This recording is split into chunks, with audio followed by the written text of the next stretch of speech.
NBA free agency tipped off Friday evening, and there was a ton of activity. So there's so much to review after day one of free agency. So let's discuss with a writer from TrueHoop. That would be my guy, Jaron Hector, who joins me now. Jaron, how's it going, man?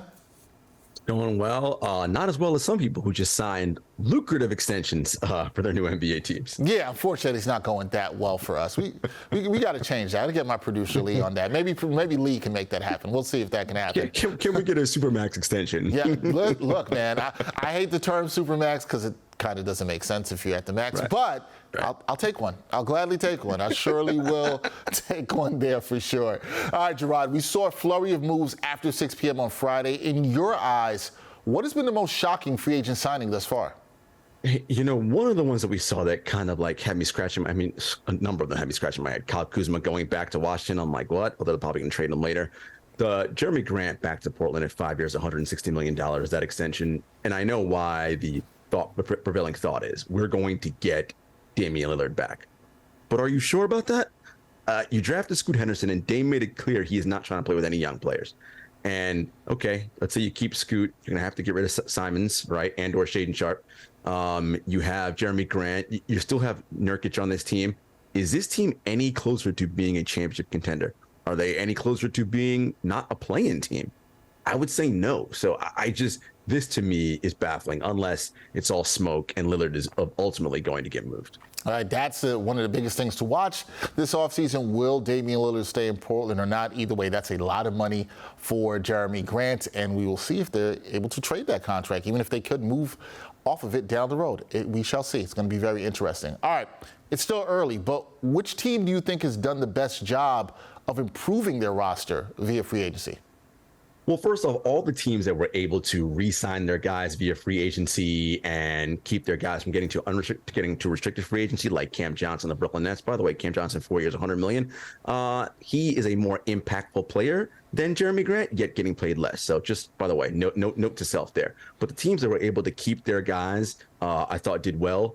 So shout out to all of them. But the Phoenix Suns I'm looking at, look, they had to go after all vet minimums because they have no trade exceptions. They have nothing. They have no picks because everything they have was dealt away in the Kevin Durant and acquiring Bradley Beal deal. So here, getting Josh Okogie to come back, getting Damian Lee to sign back, then picking up Eubanks and Bates Diop. Those were huge additions to them. Yuta Watanabe. I thought all of those veteran minimum guys were huge for them, and that's going to matter because this team's going to need depth beyond their top 5 guys. And I thought, again, Phoenix did a really good job of sort of selling a vision. And what they did, Dex, in many cases was they gave 2-year deals to these players on vet minimums.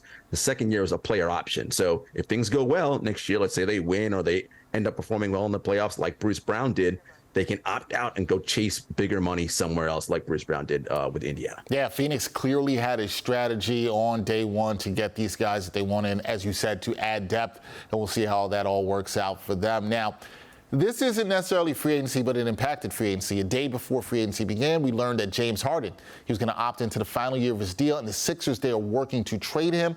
What does Harden opting in tell you about his value around the league right now, and where do you think is the best landing spot for the Beard? I mean, the problem is this new CBA, right? And this new CBA is making it very difficult for teams to have a bunch of old superstar or former superstar players on these supermax contracts. Now, that's what they want. They all want these 4- and 5-year deals, but these teams don't want to hamstring themselves, right? This is why you saw Kyrie only get 3, right? It's just people aren't doing that because it's not wise for older players. James Harden's still very good at all-star level. What that's telling me is that there was no wink handshake between he and his BFF Daryl Morey, that when he took the pay cut last year, that he would get his max deal. And that's what he's looking for. But no team wants to pay him a max deal, right? So what's going to happen is he's going to end up, as he did, he opted in. So that means it's an expiring contract. He'll get traded somewhere. The Clippers seem like a likely landing spot, but Daryl's always going to do whatever's going to bring back the most talent on his end. And then whoever re-signs him is going to probably sign into a 3-year deal somewhere in the $100 to $120 million range. He'll want more, but I just think that's the market of what teams are going to offer right now. All right, going to be interesting to see where he goes. We talked about Dame earlier. There's still so many more pieces to fall in this free agency period is going to be very interesting. Jaron Hector from TrueHoop, he will be all over it in the coverage for you. It's just day one. We've got a lot more to go. We'll see how this ride ends up. Jaron, thank you for the time. Appreciate you, man. Thank you.